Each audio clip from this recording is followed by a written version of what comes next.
Alright, we're back. Now I did what I said I would in the last recording. I'm not sure if that's gonna be a video on its own or this is gonna be part of it, but we now have some oops some rare candies to catch the other Pokemon up to speed. So before we take on the rival, I think I should make good on my promise and actually grind up Trico to level 9. Wait, I am recording, right? Did I hit record? Yeah, yeah. Ugh, I'm so scuffed. Look, it's Meryl.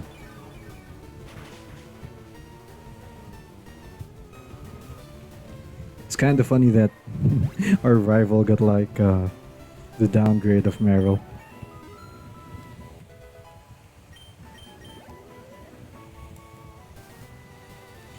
I don't think this should take that long considering Meryl and Baltoy are both part of what we can encounter here.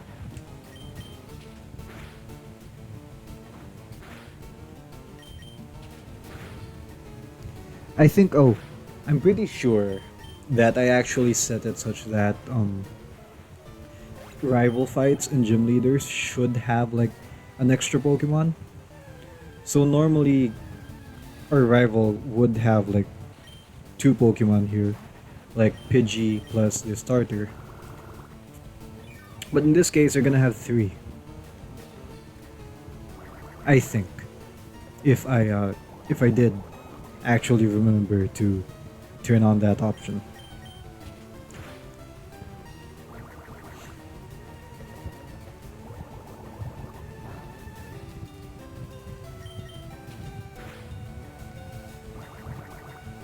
This is entirely a slogfest. My way is hanging in there. Yeah, there's the goat. Should be one more level and then rare candy time.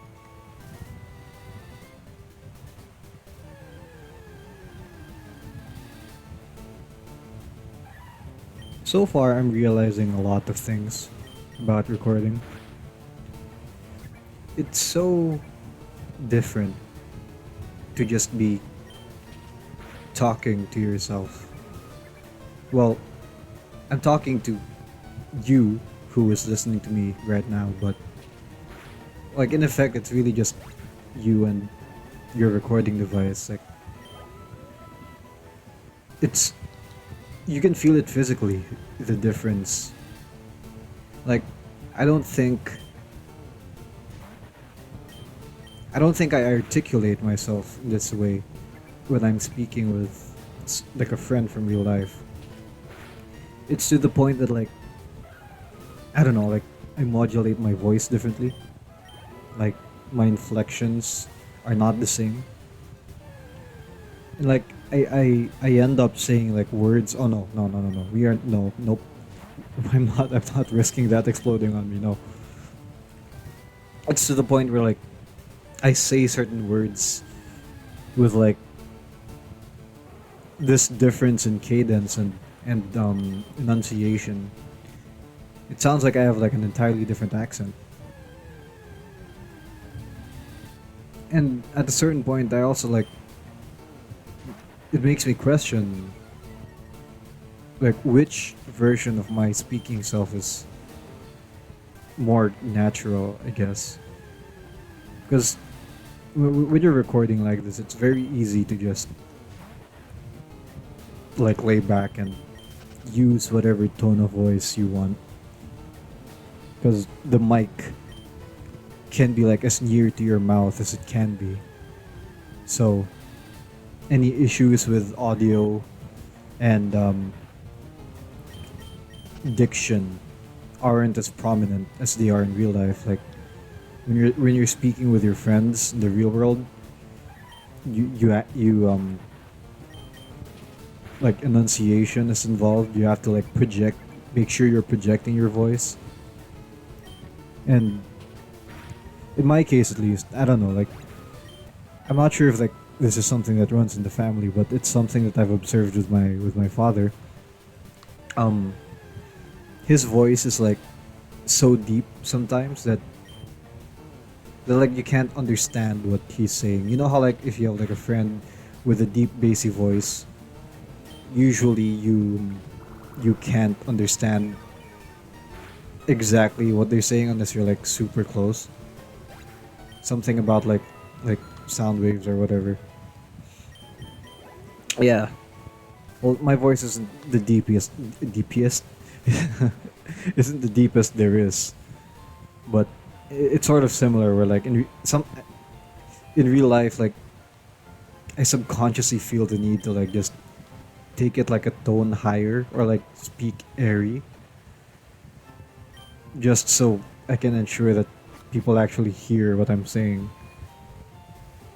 I don't know if that's social anxiety, but sometimes like I talk, sometimes it feels like people don't hear me. I don't know. I've never been able to figure out if that's just because like I'm not interesting or whatever, or it's because they can't hear my voice. But like regardless, like it's a way different experience than just like sitting here with like the mic almost attached to my mouth and like all of the air is just straight from coming from the diaphragm. And it's a different dynamic too, because like when you're speaking with someone you know, I don't know if this is true for everyone, but for me at least, like subconsciously, you speak in the way that you know they can understand you, and I think it's like just natural to do that because like you know that's how communication works and all. But like I guess like speaking on your own like this, like in public speaking too and whatnot, like since you're not addressing like one particular person or one particular audience, like you get to talk a lot more in the way that I think you yourself understand what you're trying to say best. Like I'm probably not making sense to anyone, but to me this makes perfect sense.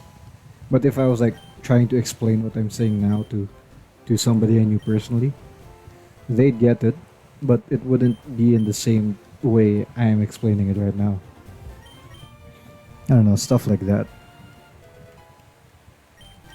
That's sort of like along the lines of like what I wanted this series to do for me.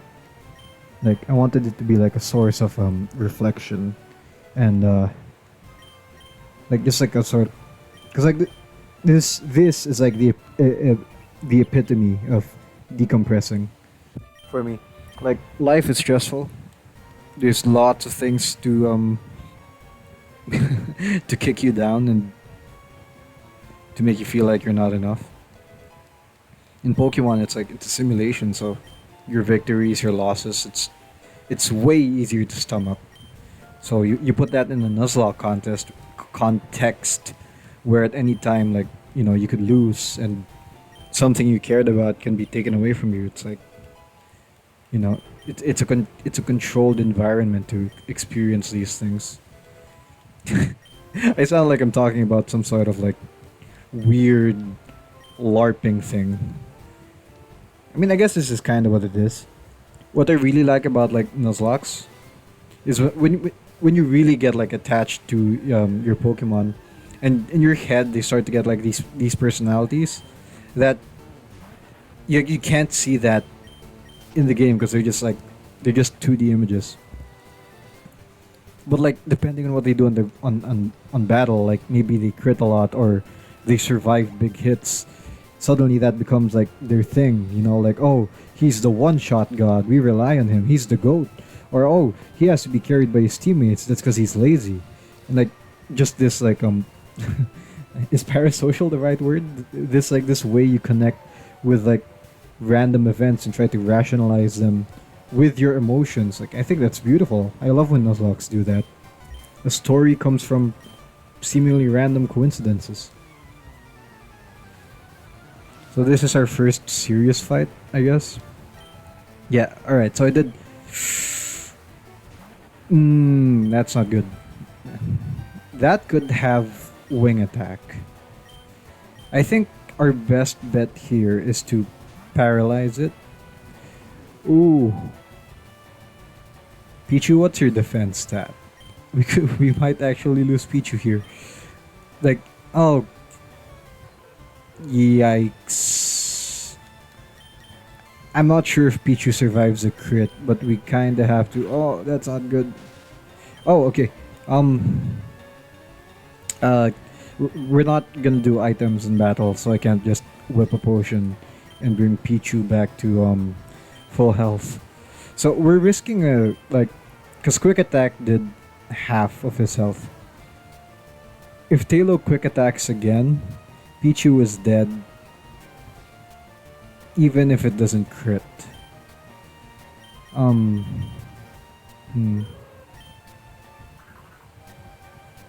I can't lose you. You're too valuable. Oh, we have the moves updated to like the most recent generation. That's why Rapid Spin hits this hard. This is kind of like, okay, this is Talo is scary. I doubt like whatever he has next is as scary as Talo.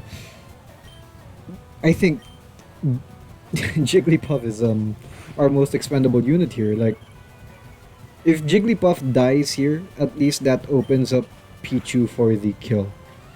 But I'm hoping it doesn't.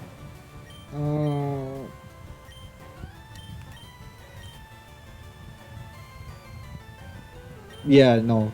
This is fine.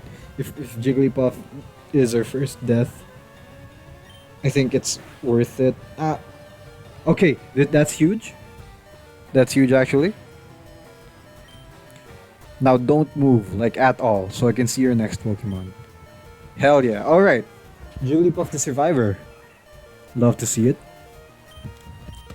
Speaking of Survivor, that's another song that we can name a Pokemon after.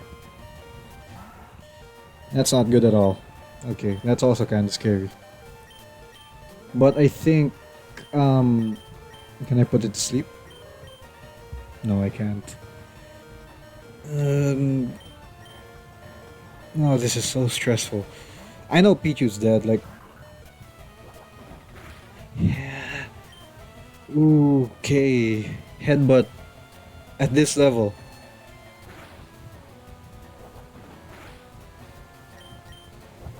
That's a risk, that's a risk, that's a risk.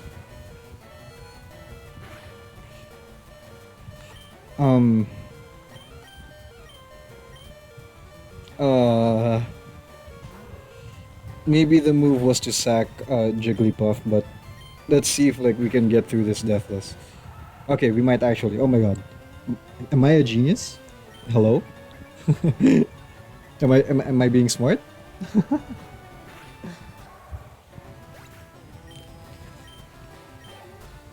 All right. It's a Zuriel. It's free completely. So we got through this relatively unscathed. Like Jigglypuff almost died, but I mean we were ready to sacrifice Jigglypuff, so I'd say we actually got through this better off than expected. This is completely free, but my god though, like Talo and a Zigzagoon with headbutt like this early on, like oh this is gonna be brutal. I'm starting to regret playing on set mode, but it's fine, I guess. It's fine. We got this. We're skilled. We are smart. We're big smart, big brain. Smart, smart, smart. That oh god. That was our first. That was our first fight. This is a very hopeful image.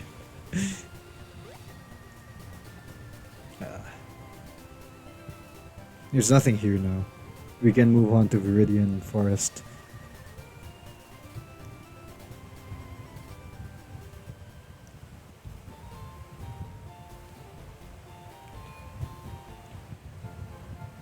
So I think this is our game plan moving forward.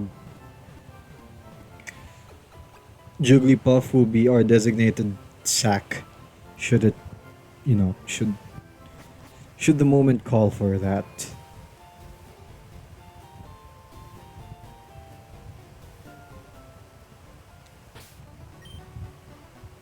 I think I'm fine leading Trico. I'm not sure if I'll ever bring out Pichu or Jigglypuff to a fight for experience. I think like I'll just rare candy them and leave the level gaining to Trico and probably Baltoy. Yeah, sounds good. Sounds good, sounds good. It's useless. That is very normal.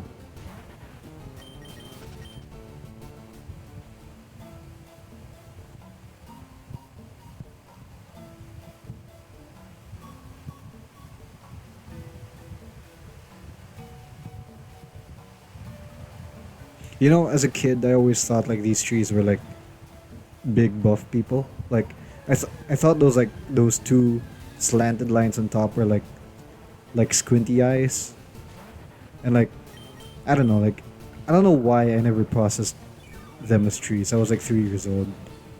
I thought they were like big sumo guys.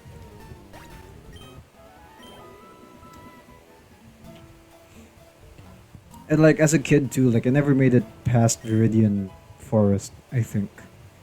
Like as a 3 year old. Like eventually I did when I came back to Pokemon when I was like 7 or something. But I never made it past Viridian Forest. I didn't figure it I didn't figure out either how to like actually catch Pokemon. Excuse me. Do we risk Poison Sting here? No.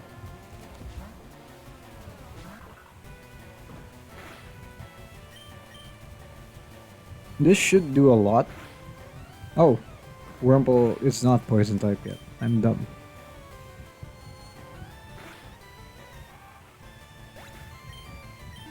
As a kid, I always thought that like Beautifly was like way cooler than Dustox. And as a kid too, when like playing Emerald, like I'd catch like so many Wurmple, but all of them always ended up being Dustox. I don't know what was up with that. I guess I was just really unlucky. So that guy was an entrepreneur.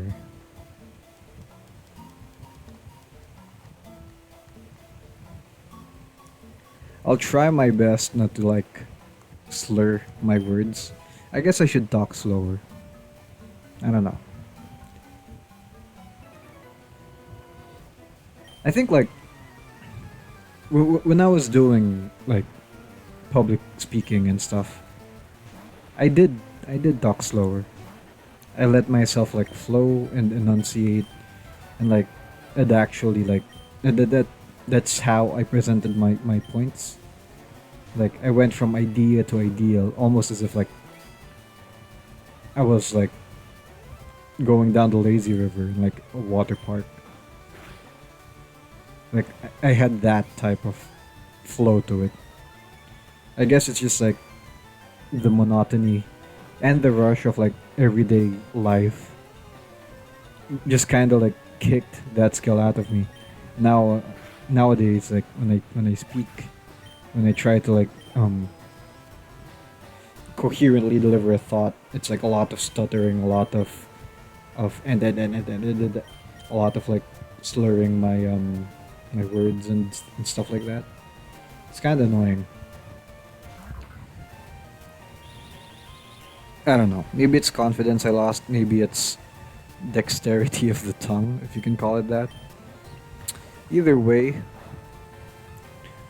I think just like taking the biggest chill pill of all time through playing this Nuzlocke might help.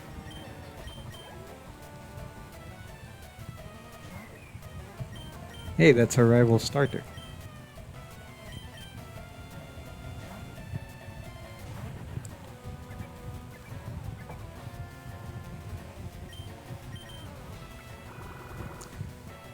I'm not sure if I mentioned this previously, but I really don't plan on having this series be too involved with editing. Like, I like editing. I do it for fun when for my friends, for some people I know. But like, I don't know, just the recent genre of like these like heavily edited, fast-paced, dopamine farming, serotonin spamming videos that cater to kids' low attention spans. It's just, it feels so lifeless sometimes, you know? Like, they're hilarious, don't get me wrong. But, I don't know. I really wanted this to feel like early 2010s YouTube. Like Pets Cop, minus it's not a actual horror series. Game Grumps, but without the yelling, you know? My girlfriend was actually offering to help a lot with the series, and I'm very thankful for her support and energy in that regard. Like, she wanted me to have like a PNG tuber um representative of myself, like in the bottom right, and she did the thumbnail for this video too. It looks amazing. It's adorable. I love her style. And I think I don't, maybe I was sleepy at the time. I don't remember if she offered to do some editing. But either way, like, I I told her like, oh no, I want it to be like chill like this, like just me, just the game, just the mic, you know, keeping it real. Cause like, I guess my intentions for this series are like, to whoever, you know, decides to click this link, maybe they're in the middle of like doing their dishes, or like on the commute home, or maybe they're working out or something, and they're like just trying to zone out the outside world because they're stressed, or they're sick and tired of like just the everyday grind and feelings of not being able to keep up. Maybe they can, you know, use this as a way to just try to reconnect with themselves too. Does that sound a bit too grandiose? Maybe. I have been known to bite off more than I can chew.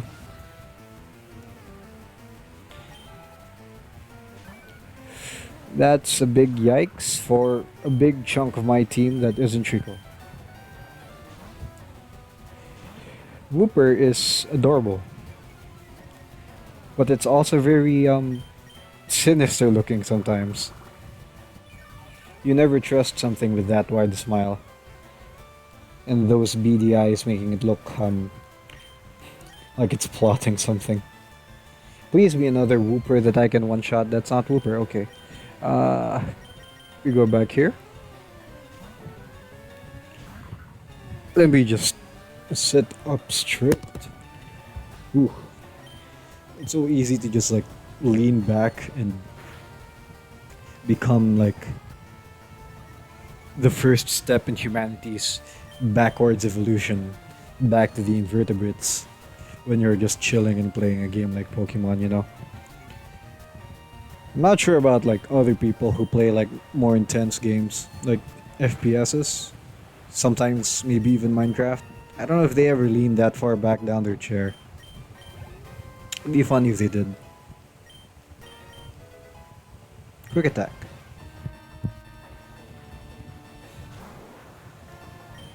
I've never been into FPSs.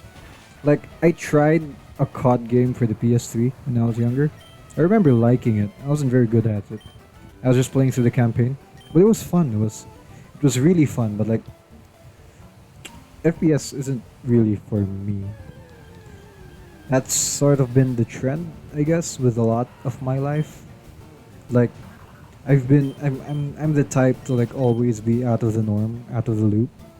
Like basketball is like the most popular sport of all time, but like I never played. I was never taught how to play.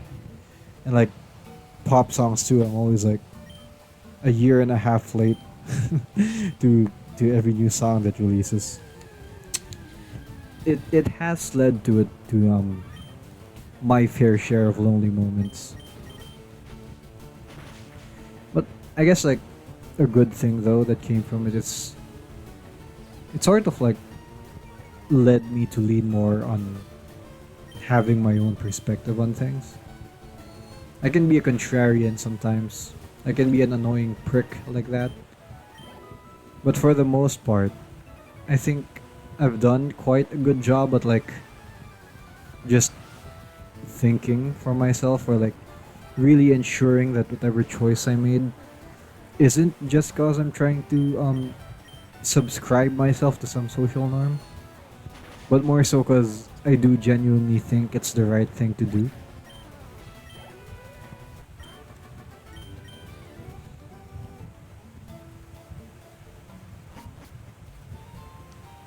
There's nothing here.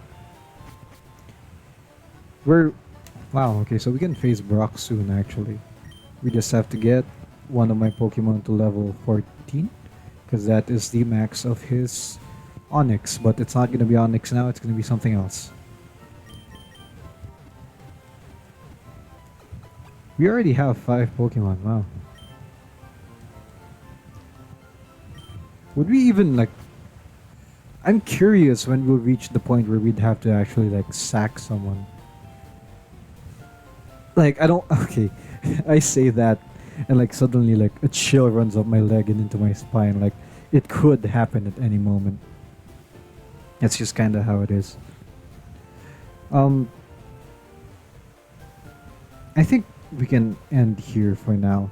And when I come back I'll probably skip the entire grinding process. Yeah, that sounds good. So we'll leave it here for now. Hope you enjoyed. Like and subscribe, comment, all of that. See you next time. Where we're going to be fighting Brock, or whatever his name is now, thanks to the randomizer. Uh, and whatever type he is now, I guess. Yeah, so I'm hoping no one dies next time. But if someone's gonna die, it's gonna have to be Jigglypuff. I'm so sorry. I can't see any use for you down the line. Here's the team so far though.